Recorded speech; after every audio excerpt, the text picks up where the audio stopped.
Hello friend, কেমন আছেন? আশা করি খুবই ভালো আছেন। তো আজকে আবারও অসাধারণ কিছু কিচেন টিপস শেয়ার করব। আশা করছি টিপসগুলো আপনাদের অনেকটা কাজে আসবে।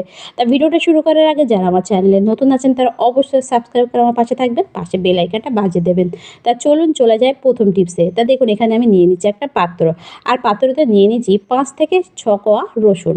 রসুন কিন্তু আমাদের প্রত্যেকের বাড়িতে থাকে, আর এটা কিন্তু আমরা প্রত্যেকে রান্নার কাজে ইউজ করি। কিন্তু রান্নার কাজ ছাড়া এই রসুন দিয়ে কিন্তু অনেক রকম কাজ করে নেওয়া যায়। তা সেরকম একটা কাজ কিন্তু আমি আজকে ভিডিওতে শেয়ার করব। আশা করছি টিপসটা আপনাদের অনেকটা কাজে আসবে। তো আপনারা কী করবে, রসুনটা ভালোভাবে ছিলে এভাবে একটা গ্রাইন্ডার নিয়ে এটা কিন্তু ভালোভাবে একটু পেস্ট করে নেবেন। তা আপনারা চাইলে কিন্তু মিক্সার জারেও কিন্তু এটা পেস্ট করে নিতে পারেন আগে থেকে। নেওয়ার পর আপনারা এটা কী কাজে ইউজ করবেন, তা আপনারা এভাবে যখন পেস্টটা হয়ে যাবে, এতে আপনারা দিয়ে দেবেন বাড়িতে থাকা আরেকটা জিনিস, সেটা হলো পাতিলেবু। পাতিলেবু আমাদের প্রত্যেকের বাড়িতে থাকে। এখানে কিন্তু আমি 8খানা পাতিলেবু কিন্তু নিয়ে নিয়েছি। নিয়ে এই রসুনের পেস্টের উপর ভালোভাবে কিন্তু রসটা বার করে নেব। এভাবে বার করার পর এই দুটো জিনিস ভালোভাবে মিশিয়ে নেবেন। মিশিয়ে নেওয়ার পর এটা আপনারা কী কাজে ইউজ করবেন। তো দেখুন, আমাদের অনেকের মাথায় কিন্তু উকুন হয়, যার জন্য আমরা কিন্তু অনেক রকম ওষুধ বা অনেক রকম সাবান বা শ্যাম্পু কিন্তু ইউজ করি এই উকুন মারার জন্য। এতে কিন্তু আমাদের অনেকটা চুল উঠে যায় বা মাথায় অনেক সমস্যা কিন্তু দেখা যায়। তো আমরা যদি এরকম প্রাকৃতিকভাবে উকুন দূর করতে পারি, এটা কিন্তু অনেকটাই ভালো হবে, কোনো রকম সমস্যা কিন্তু হবে না। তা আপনারা কী করবেন, এটা গা ধোয়ার আধ ঘন্টা আগে মাথায় লাগিয়ে একটা প্লাস্টিক দিয়ে এভাবে বেঁধে তারপর আপনারা চুলটা ধুয়ে ফেলবেন। ধুয়ে ফেললে দেখবেন আপনাদের মাথায় কিন্তু একটা উকুন থাকবে না। এটা আমি নিজে ট্রাই করেছি, তারপরে কিন্তু আমি আপনাদের কাছে শেয়ার করছি। অসাধারণ একটা রেমেডি, আপনারা অবশ্যই একবার অন্তত করুন, তাহলে বুঝতে পারবেন এটা কতটা কাজের। এরপরে চলে আমি আর একটা টিপসে। দেখুন, এখানে কিন্তু আমি নিচে একটা টমেটো। টমেটো কিন্তু আমরা প্রত্যেকেই খেতে ভালোবাসি। তো অনেকে কী করে, টমেটো কিন্তু পুড়িয়েও খায়। তা পোড়াতে গেলে একটা সমস্যা হয়, গ্যাসে কিন্তু অনেকে পোড়াতে পারে না। তা কীভাবে পোড়াবেন, আপনারা নিয়ে নেবেন একটা এরকম কাঁটা চামচ। কাঁটা চামচ নিয়ে আপনারা এভাবে টমেটোর মধ্যে এভাবে ঢুকিয়ে দেবেন। ঢুকিয়ে দিয়ে এটা যদি আপনারা গ্যাসে পোড়ান, খুব সুন্দরভাবে কিন্তু টমেটোটা পুড়বে, আর কোনো রকম সমস্যা হবে না। তা চলুন আমি দেখিয়ে দিচ্ছি কীভাবে পোড়াতে হবে। এভাবে আপনারা টমেটোটা নিয়ে গ্যাসের চুলার আগুনে এভাবে কিন্তু বসিয়ে দেবেন। এভাবে বসিয়ে দিলে আপনারা কিন্তু ইচ্ছা মতো ঘুরিয়ে ফিরিয়ে এটা পুড়িয়ে নিতে পারবেন, আর কোনো রকম সমস্যা কিন্তু হবে না। তো অসাধারণ একটা আইডিয়া, এটাও চাইলে আপনারা কিন্তু ফলো করে দেখতে পারেন। এরপর চলে আমি পরবর্তী টিপসে। তো দেখুন, এখানে আমি নিয়ে নিয়েছি লাইটার। লাইটার কিন্তু আমাদের প্রত্যেকের বাড়িতে থাকে।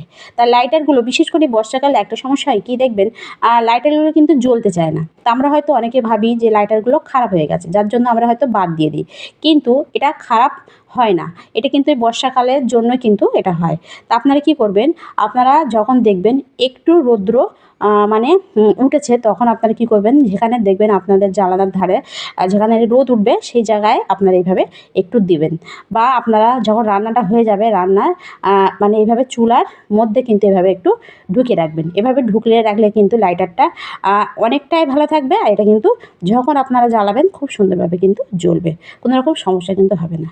তো এরপরে চলে আমি আর একটা টিপসে। দেখুন, এখানে আমি নিয়ে নিচ্ছি কিছুটা পিন। তো এরকম ধরনের পিন কিন্তু আমাদের প্রত্যেকের বাড়িতে থাকে। এটা আমরা কিন্তু কাগজপত্র পিন আপ করার সময় অনেকে ব্যবহার করে থাকি, কিন্তু কাগজপত্র পিন আপ ছাড়া এটা কিন্তু আপনারা আরেকটা কাজেও ইউজ করতে পারেন। তা কী কাজ, তা আমাদের প্রত্যেকের বাড়িতে কিন্তু আমরা বাজার থেকে অনেক মশলা বা এরকম প্যাকেট শুধু নিয়ে আসি। তা এটা আমাদের কৌটোয় ঢালার পর দেখবেন অনেকটাই কিন্তু প্যাকেটে এভাবে থেকে যায়। তো এভাবে থাকলে কিন্তু এটা যখন তখন কিন্তু পড়ে যায়, বা বিশেষ করে এই বর্ষাকালে দেখবেন এটা কিন্তু খারাপ হয়ে যায়, দলা পাকিয়ে যায়, যেটা আমরা কিন্তু আর ইউজ করতে পারি না। তা আমরা যদি এরকম পিন এভাবে লাগিয়ে রেখে দিই, এটা কিন্তু একদম পড়বে না, আর কিন্তু অনেকটাই ভালো থাকবে। এভাবে আপনারা একটু ভাঁজ দিয়ে দেবেন। ভাঁজ দেওয়ার পর তারপর আপনারা পিনটা এভাবে মেরে নেবেন। এভাবে মারলে কিন্তু খুব সুন্দরভাবে কিন্তু প্যাকেটটা থেকে যাবে, আর আপনাদের কোনো মশলা কিন্তু নষ্ট হবে না। তো অসাধারণ একটা আইডিয়া, এটাও চাইলে আপনারা কিন্তু ফলো করে দেখতে পারেন। তো এরপরে চলে আমি আর একটা টিপসে। দেখুন, আমাদের প্রত্যেকের বাড়িতে কিন্তু আমরা প্রত্যেকেই কিন্তু গ্যাসে রান্না করি। আর গ্যাসে রান্নার সময় একটা সমস্যা হয় কি দেখবেন, হঠাৎ রাঁধতে রাঁধতে গ্যাসটা ফুরিয়ে যায়। তো আমরা অনেকেই সমস্যায় পড়ে যাই, কেননা আমাদের এক্সট্রা গ্যাস থাকা সত্ত্বেও কিন্তু আমরা রান্নাটা শুরু করতে পারি না। কেননা আমাদের অনেকের বাড়িতে দেখবেন ছেলেরা কিন্তু গ্যাসের এই ঢাকনাটা খোলে, মেয়েরা কিন্তু অনেকেই খুলতে পারে না। আমরা হয়তো অনেকে এটা খোলার জন্য টানা হাঁচড়া করি এরকম, কিন্তু খুলতে পারি না। তা আজকে আমি আপনাদের দেখাবো খুব সহজে আপনারা কোনো রকম টানা হেঁচড়া ছাড়া বাড়িতে থাকা সামান্য একটা জিনিস দিয়ে একদম কিভাবে খুলবেন। তা আপনারা নিয়ে নেবেন একটা চামচ। তো আমাদের প্রত্যেকের বাড়িতে কিন্তু এরকম ছোট ছোট চামচ কিন্তু থাকে। এই চামচ আপনারা নিয়ে কি করবেন, গ্যাসের এই সিলিন্ডারের মুখে যে ঢাকনাটা থাকে, এই ঢাকনার মুখে দেখবেন একটা আংটা থাকে। এই আংটার মধ্যে এভাবে কিন্তু ঢুকিয়ে দেবেন। ঢুকিয়ে দিয়ে এভাবে একটু মানে হাতের কবজি দিয়ে এভাবে চাপ দিয়ে সামান্য টাচ করলেই দেখবেন ঢাকনাটা খুব সুন্দরভাবে খুলে যাবে। এভাবে খুলে আপনারা কিন্তু নতুনভাবে আবার রান্নাটা শুরু করতে পারেন। তো অসাধারণ একটা আইডিয়া, এইটাও চাইলে আপনারা কিন্তু ফলো করে দেখতে পারেন। পরে দেখুন আমাদের প্রত্যেকের বাড়িতে কিন্তু দেশলাই থাকে, আর দেশলাইগুলো আমরা কিন্তু আগুন জ্বালানোর জন্য ব্যবহার করে থাকি। তো অনেক সময় দেখবেন, বিশেষ করে এই বর্ষাকালে দেখবেন দেশলাইগুলো কিন্তু মানে কাঠি থাকে কিন্তু জ্বলতে চায় না, কেননা এই বারুদগুলো কিন্তু নরম হয়ে যায়, যার জন্য কিন্তু জ্বলতে চায় না।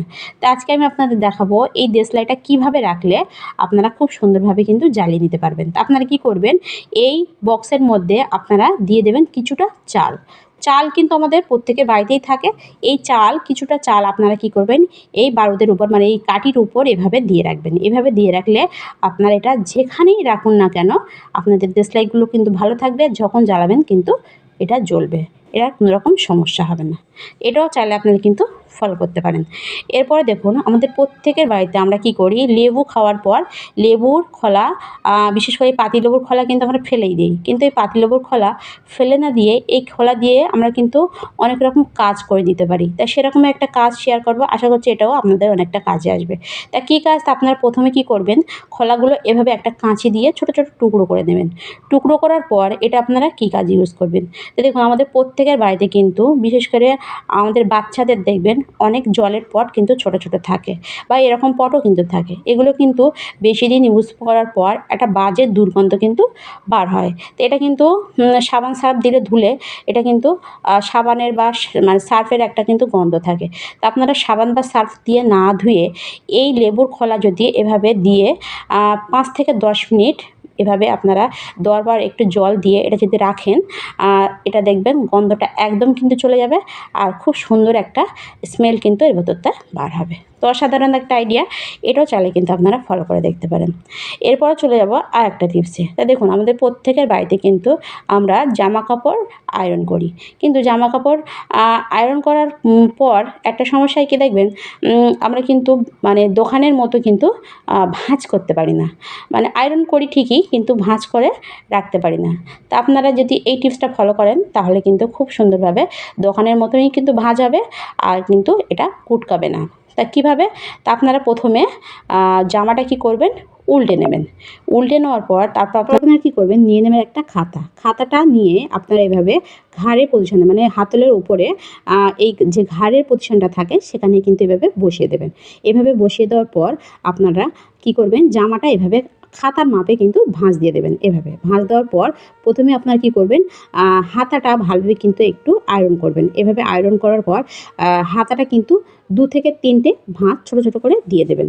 তা দেখুন এখানে কিন্তু আমি হাতাটা এক সাইড করে দিয়েছি, দিয়ে এটা কিন্তু ভাঁজ দিয়ে নিচ্ছি। এভাবে ভাঁজ করার পর এখানে কিন্তু আমি 3টে ভাঁজ দেবো, এভাবে ছোটো ছোটো করে 3টে ভাঁজ কিন্তু দিয়ে দেবো। এভাবে ভাঁজ করার পর আপনারা এর উপরেও কিন্তু সুন্দরভাবে একটু আয়রন করবেন। আয়রন করলে দেখবেন জামাটা কিন্তু একদম গোটাবে না।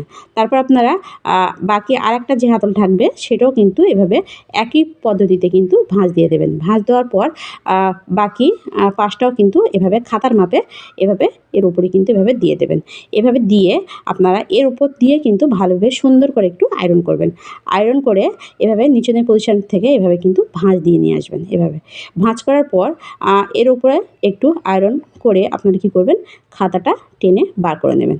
এভাবে খাতাটা টেনে বার করলে দেখবেন জামাটা কিন্তু একদম মানে কোঁচকাবে না, আর এটা একদম দোকানের মতনই কিন্তু ভাঁজ থাকবে, আর সুন্দরভাবে কিন্তু আয়রনটা থাকবে।